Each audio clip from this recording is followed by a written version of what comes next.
Welcome back to a brand new episode of Connected Cultures. I'm Trinity Pete. And I'm Jaylen Sturdivant. This episode, we will be talking about film culture and our favorite movies right here on Connected Cultures. Film culture is such an interesting topic to talk about. There are so many different films and movies that have impacted the culture. Definitely. Let's go on the street and see what our fellow Mountaineers have to say about movies. All right, I'm Davis with Connected Cultures. I'm here with Chance, Cecilia Shields. I'm Ailey. Aubrey. Sirius. Niall, Morgan. Delaney. Ninka. What is your favorite movie and why? Frozen 2. Because it's just that much better than the first one. I guess it's Avengers Endgame. Ooh, I would probably say Akira. I really love that movie. What is that? It's an anime movie from the 80s. The 2004 remake of Dawn of the Dead. I'm really into zombie stuff, so. I'd say Jennifer's Body. It has a mix of horror, which I like, and it's also very funny, and it's a very quotable movie. Willy Wonka. Really? I don't really know why, I just like it. Which one? Not the one with Johnny Depp. That one's terrifying and awful. Okay, good. I was worried you were gonna say No. that. And I'm gonna have to say Dirty Dancing. Really? Because I really like Patrick Swayze. Seriously? Yeah. That's so hard. I think for a while it was The Incredibles, Really? the original one, like the first one. The Greatest Showman, because it has Hugh Jackman and Zac Efron, and they're both really good looking.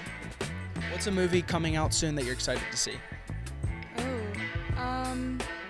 I don't know about coming out soon, but I've been wanting to see Don't Worry Darling that recently came out. The most drama-filled everything? The second Avatar. Really? Yes. The Way of Water? Yeah. I'm really excited about that. This is not really the question, but I really liked Don't Worry Darling. Did you see that one? We got that in. Okay. Somebody said that just now. That movie was so crazy. Really? So I was excited to watch that, but I don't really know of any upcoming ones, honestly. Okay. I don't know if there's a movie that's I don't know. I don't really keep track of movies as they come out. So. I haven't really kept up with too many movies. Basically, if I see anything war-related or just horror-related, so I wanted to see the new Halloween when it came out. Yeah. I think I want to get more into the Marvel series, probably. Yeah, the new Black Panther came out last week. That's a really good one. Ooh, I haven't really thought about this. If there's another Spider-Man, I always really love Spider-Man. The Black Panther movie, I haven't seen it yet. So. It's incredible. Frozen 3, I don't know if it's a thing yet, but... Really on the Frozen train, aren't you? What's a movie you've been meaning to watch, but you just haven't been able to? Black Swan. 3,000 Years of Longing, or Everything Everywhere at Once. That's a movie. Everything Everywhere All at Once is my favorite movie of all time. Rewatching Titanic. Medea. Mean Girls. Really? Never seen it. Everyone tells me I should have watched it by now, so. Say Anything. What's your favorite Christmas movie? Charlie Brown Christmas. Oh, The Polar Express. The Polar Express. Die Hard. Die Hard. Yeah. Friday After Next. Christmas Carol. The Santa Claus 3. The first two aren't that great, but the third one, my favorite movie. Christmas movie. What's your favorite movie quote of all time? It's from Snakes on a Plane, so I'll let that be my answer. I think we know what he's talking about. I don't know. Run, Forrest, Run. The entire Legally Blonde movie, any quote from that. On Wednesdays, we wear pink. Pull anything from A Knight's Tale. Really? Yeah, I would. That would be it. I'll be back. Bye, Felicia. Perfect. Thank you so much. App State students have a lot of different favorite movies.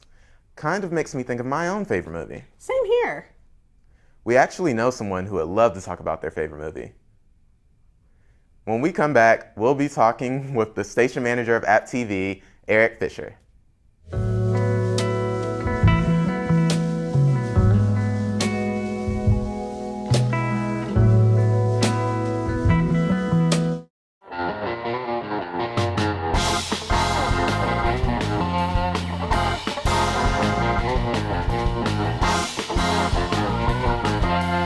Welcome back to Connected Cultures. Here at AppTV, we have an amazing station manager, Eric Fisher. Not only did we get the pleasure to meet with him, but we got to ask some fun questions about film and movies alike. Let's see what Eric Fisher has to say about film culture. Hi, welcome back to Connected Cultures. Today I'm here with... I'm Eric Fisher. Eric, you're with the A Game. So glad to have you on the show. Yeah. How are you doing today? Doing good. Thank you for having me. I'm excited to talk about film. I like more than just sports, shockingly, but yeah. Shockingly. Yeah. For my first question, what's your experience with filming? So with film, I am a film studies minor here, but I just growing up, I always loved like movies and stuff like that, and always like I kind of want to work into production. Not really sure what I want to do with it, but just growing up, movies have always been a big thing. I want to go work in sports as well, but film has always been a really important thing in my life, and I've just, I love movies. Yeah, plain and simple. Do you think that translates to the work that you do on the A game and just with AppTV in general? I don't know if it would exactly translate to what I do with the A game more so, but maybe more so AppTV in general, being like the manager and stuff, but like filming live events and stuff like that, like wanting to do like certain shots and like filming and doing like certain production things. That definitely comes from like some of my love with movies, and like even when going into production in general, like out of a career, out of like high school and stuff like that, I knew like that I think that kind of led me to like work for AppTV and do more production-based things. So film definitely is an influence, but not directly at the A game, no. How would you say AppTV really helps define and like cultivate the skills with film? I would say AppTV is really like improved and gotten better at that, and it's helped me kind of understand like what I want to see and stuff like that, and like film as well. But I would say it's kind of like a separate thing as well. AppTV is like very different across genres. We have Connected Cultures, the A game, Up Late, Can't Think Straight, many different shows. So it just kind of, there's a big variety as well. And I think it's like, if you look at like a thing like film and like AppTV in that sense, I think that really kind of helps like define those differences and stuff as well. How there's always these different genres and stuff, but I think that really helps it thrive as well. Of course, of course. Now, I have a really important question for you. Okay. What film would you say is important to the culture, in your opinion? It could be one film, it could be two or three. I would say like the culture of like the film industry. I would say recently like a really important movie is Everything Everywhere All at Once. When I think of one, I think it was a great movie. Yeah, Fantastic movie. Yeah. Besides that, a great movie. But I think that was super important because it was made during the COVID times, but it also was very creative in the way it was made by like filming. Like they filmed some of it like remotely and stuff, which is really unique, like over Zoom, which is crazy. And like the VFX things they did with like a limited crew and stuff was insane. And I think the way that movie was made and what it did for film has like really revolutionized, and I think it'll influence many movies made in a couple years. But I think that's really important to like the culture of like film and the industry as well. I think that'll really have a heavy influence. But then also you go with the classics like Do the Right Thing, Godfather. You could go with all those stuff like that. But I would say recently Everything Everywhere All at Once. Okay. And I'm not just asked you a pretty big question, but now I have an even bigger question for you. So no pressure, no pressure. Okay, thanks. What would you say is your favorite film and why? I would say one movie that I've like always loved my whole life is It's a Wonderful Life. And it's a Christmas movie and stuff, but as a kid, we still do. My family, we watch every Christmas Eve and stuff.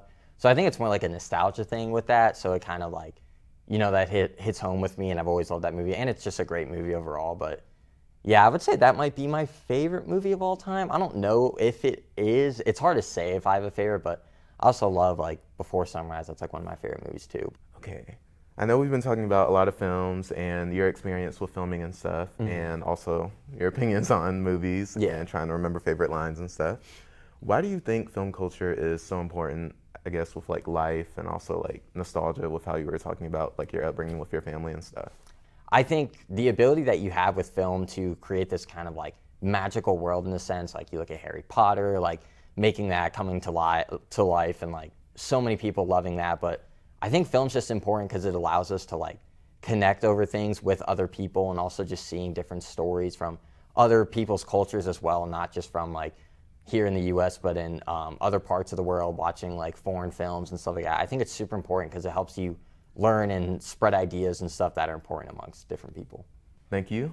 That's all the time that we have, but thank you so much for being on the show, and thank you for doing the interview. Yeah, thank you for having me. That was fun. That was really cool to be able to get into Eric's thoughts on film culture. Definitely. It was really fun being able to interview someone with great experience with filming and just talking about movies. We would like to give a special thanks to Eric Fisher for the amazing interview. Speaking of thanks, let's give a special thanks to our wonderful chef, Seth Peterson. Not only are we excited to see what you cooked, but we are excited to see what you do next after graduation. When we come back, get a special look at what Seth has cooked up.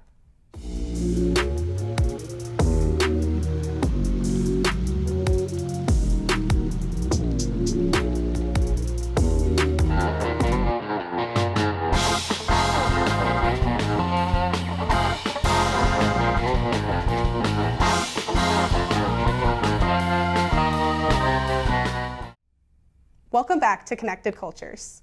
I'm excited to see what final dish Seth has made. I know, whatever it is, it'll be one for the books. Hi, welcome back to the show. My name is Seth Peterson, and today on Connected Cultures, we're going to be doing something a little bit different for film culture. We're going to be cooking a dish that is not of any culture on this earth, but a dish from Middle Earth. That's right, Lord of the Rings. Lord of the Rings, baby. One of the best trilogies of all time. Personal favorite. I've watched it a bajillion times, and we're going to be cooking. Many fans will know exactly what I'm talking about, and I've never had it before, but I've seen it many times, and I've always wanted to try something similar. Yes, it's not a real dish per se, but we're gonna try and make some movie magic up in here. So, without further ado, here are the ingredients that you'll need for the dish. The ingredients needed include 3 eggs, 1 cup of honey, 3 kumquats, but the thing is, kumquats are really hard to find, and so a little bit of orange zest and a bit of juice will do just fine. 2 teaspoons of orange flower or rose water, but again, that's really hard to find. It's like pretty much of Middle Earth. I don't live in Middle Earth, and so hopefully that won't be so important. 3 ounces of chopped almonds or macadamia nuts, a 1/4 cup of melted butter, 2 1/4 cups of flour, and a 1/2 teaspoon of salt. Hopefully you have one, but you will need a blender for the mixing. Good luck if you don't. Put in your eggs, butter, nuts, honey. Get all the zest and the juice that you can from your orange.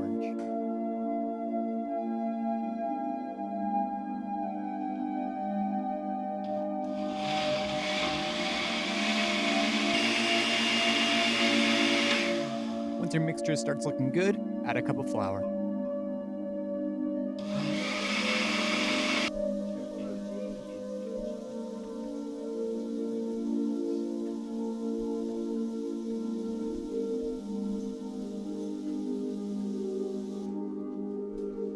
Add the rest of your flour as well as your salt.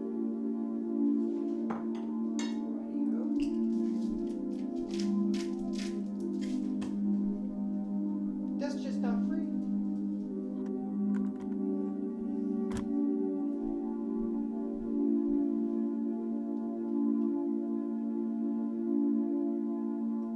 Once you have your mixture in a cooking sheet, preheat your oven to 350 degrees and cook your sheet for 10 to 15 minutes.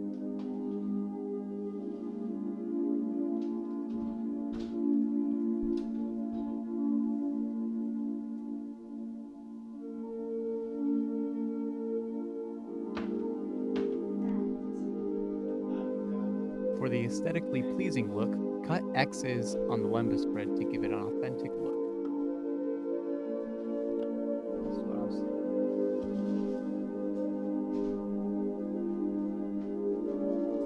A lembas bread recipe can't be complete without finally wrapping it in a big, long, non-poisonous leaf.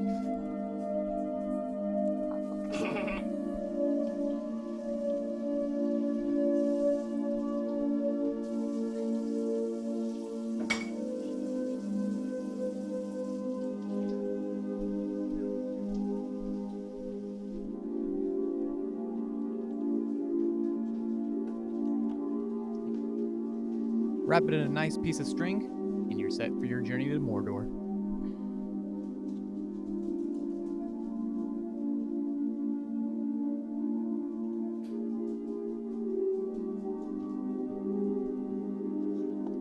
Lembas bread. A single bite can fill the belly of a full-grown man for a day. How many are we gonna eat? 4. Before I continue, we had an incident where I dropped a bunch of lembas water all over me, and hence why I had to change. So, continuity is not intact. But the lembas bread is. So, this has been so awesome to do this. I think it looks really good. Thanks again for watching me, guys, and I'll see you next time.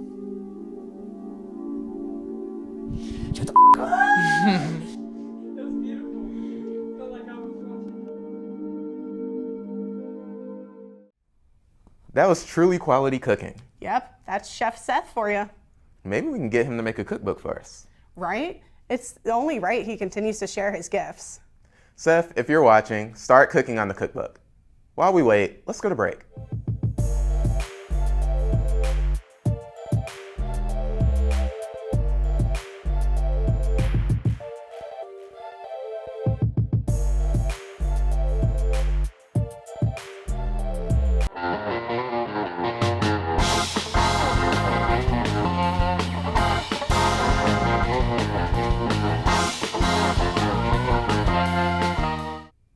Welcome back to Connected Cultures. We have a super fun round of movie trivia coming up.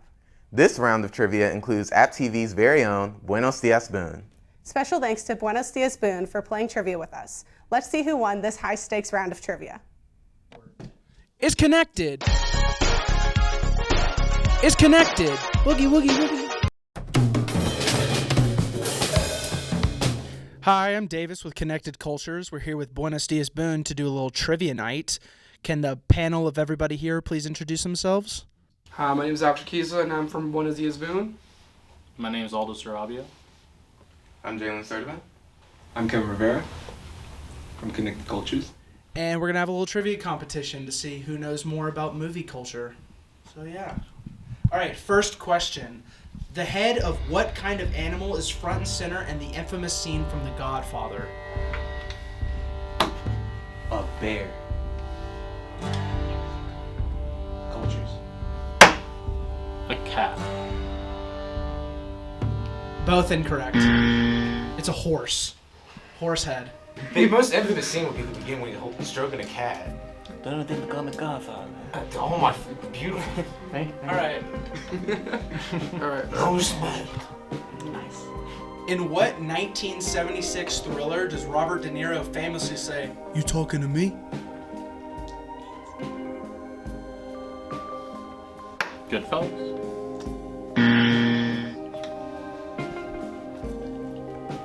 You said Thriller? That's Oh, yeah, go back. like a crime thriller. I don't know what movie came out in that. I gotta wait for them. Both got it wrong. Oh, we only get one shot? It's Taxi Driver. baby. Was him. Wow. Next question. For what movie did Steven Spielberg win his first Oscar for Best Director? Who are these people? Man.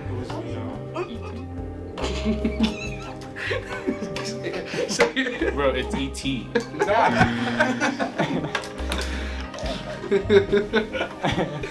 he direct that? Yeah. Okay, good. At least I got that. Wait.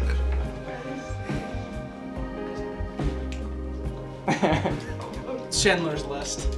I ain't Never heard of that. never seen that movie, bro. Yeah, never heard Never of seen that. any of the movies so far. Dude, I'm so sorry. I haven't seen any of the movies. What's the Preface question? this Who is the only actor to receive an Oscar nomination for acting in the Lord of the Rings movie? First one.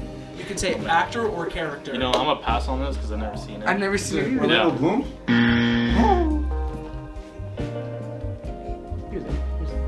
Is it Frodo? Actor. He answered. It's wrong. Bro, we gave up. We gave up, bro. Dude, I don't know.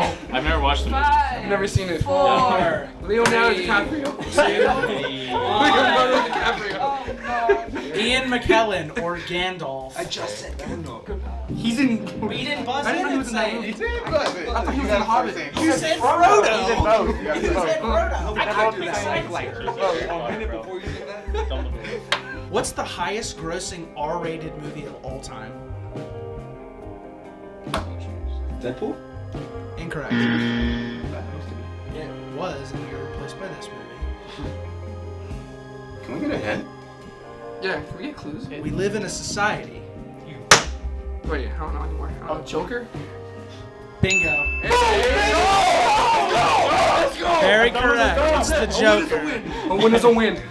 Let's go. Which movie was incorrectly announced as the winner of Best Picture at the 2017 Academy Awards during the greatest Oscar flub of all time?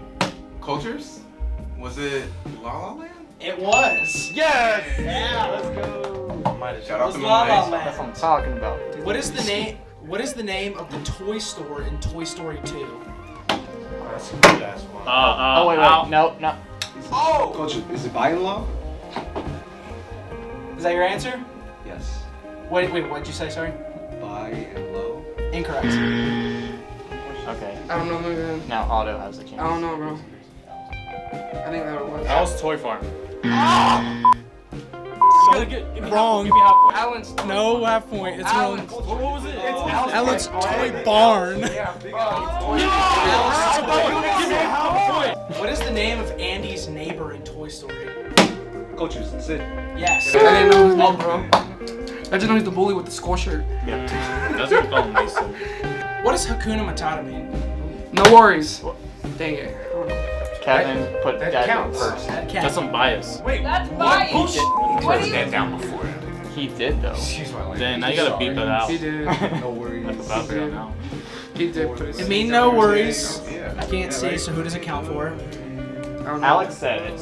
But Kevin I'm gonna put give it it to first. Buenos Días Boone. We'll get, Genie was stuck in the lamp for how many years until the movie Aladdin? Cultures, 10,000. Correct. Hey. Oh, nice. He said Do it again. 10,000 years. He can give you such a thing in the neck. What is the first Pixar movie? Toy Story. Yes. Whooping Kevin y'all is on this.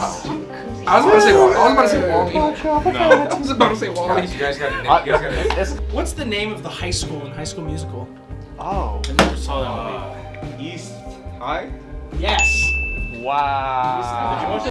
The Princess and the Frog is set in what city? Nope. New Orleans. Yes. I'm gonna say Paris. I'm gonna say Paris. Mowgli was raised by what animals in the Jungle Book? Who is that? Jungle Book. It was a bear and a panther, no? Incorrect. Buenos Dias has a chance. I don't know.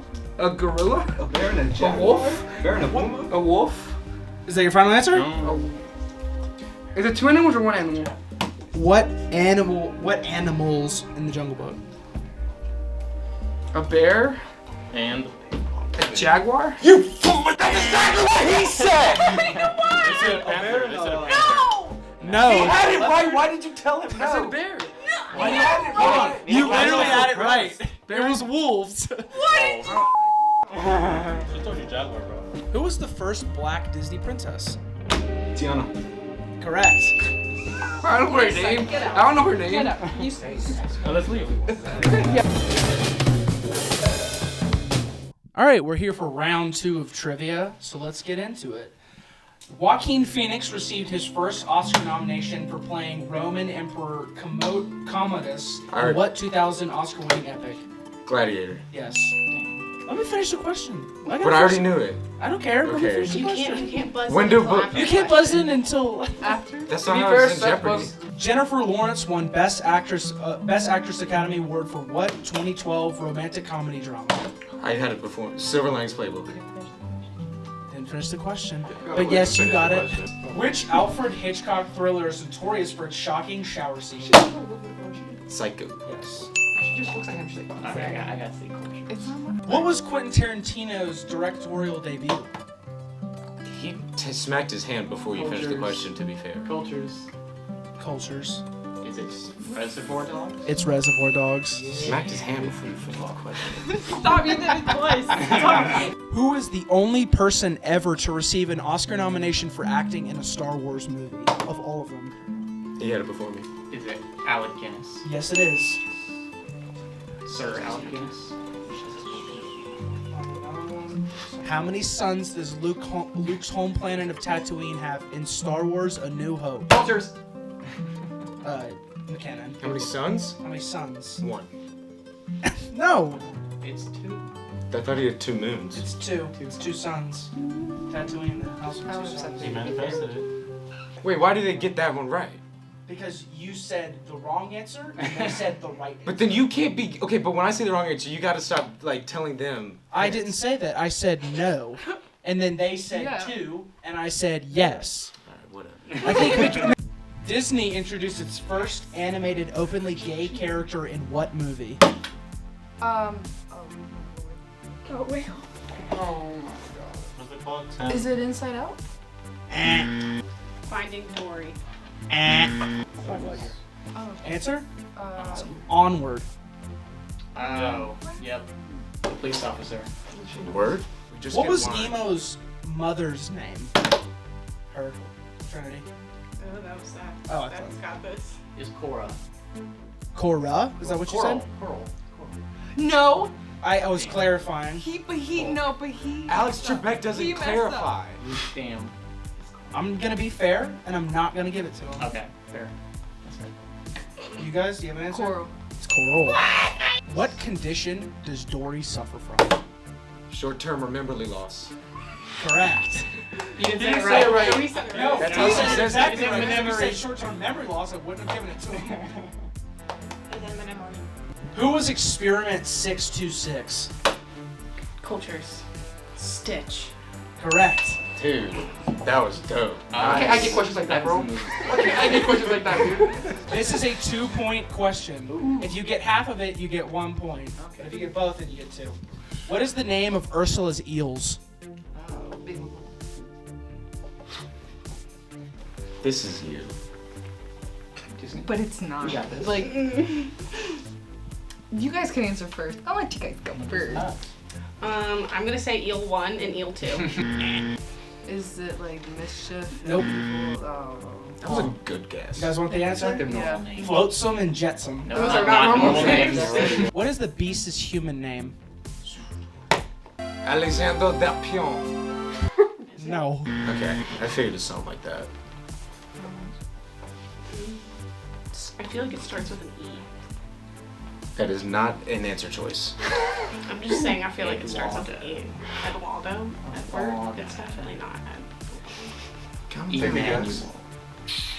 I don't have. Adam. Adam? Adam. It's an awful name. Adam. Who is Miguel's icon or idol in Coco? Ernesto de la Cruz. Correct. This is embarrassing. Co-stars from which sitcom voiced disgust and sadness from Inside Out? Friends. Incorrect. Nick Offerman and Amy Poehler. What sitcom? Parks and Rec. Incorrect. The Office. Nick Offerman and Amy Poehler are from Parks and Who are the Rec. actors? It's Phyllis Smith and Mindy Kaling. Yeah, Well, but they said Friends. I know. So. okay. That was pretty confident. Nick Offerman. What Disney princess has tattoos? Moana. It's not Moana. It's not Moana. Pocahontas. Did you say Pocahontas? Yes. That is correct. Moana? What? What fruit was used to poison Snow White? And Apple. An apple. Why did those are really impressive? You got that one. Who played Detective Rick Deckard in Blade Runner? Harrison Ford. Harrison Ford. That's correct. What is the name of the spaceship in Alien? I don't know. The Nostromus. McKinnon got it right. Cool. Okay. Which movie star is killed off in the opening scene of Scream? Is it Drew Barrymore? It is. So this is for the game. Game point. Okay. How many Oscars does Meryl Streep have? That's 2 out of 3. No, you go first. Okay. Is it 4? What's your answer? 3. McKinnon's right. I had a I feeling knew you it didn't know both when I wrong. saw it on his face. I totally didn't know. What Martin Scorsese film holds the all-time record for F-bombs in a movie? Culture's Wolf of Wall Street. Yes. Yes. Well, That's the game. That's game. That's it. I hate losing on speed. That's all I'm saying. So our winner is Connected Cultures. Congratulations. It's not really winning if it's a speed contest. You win bragging right. You win bragging rights. Thank you guys so much for watching. We hope you enjoyed it. Thanks for watching. We hope you've enjoyed talking about film cultures, movies, and watching us play trivia. Again, we would like to give a very special thanks to our very own chef, Seth Peterson. We wish you well with what's next after graduation. Tune in next time for another episode of Connected Cultures. Bye. Bye. Eric.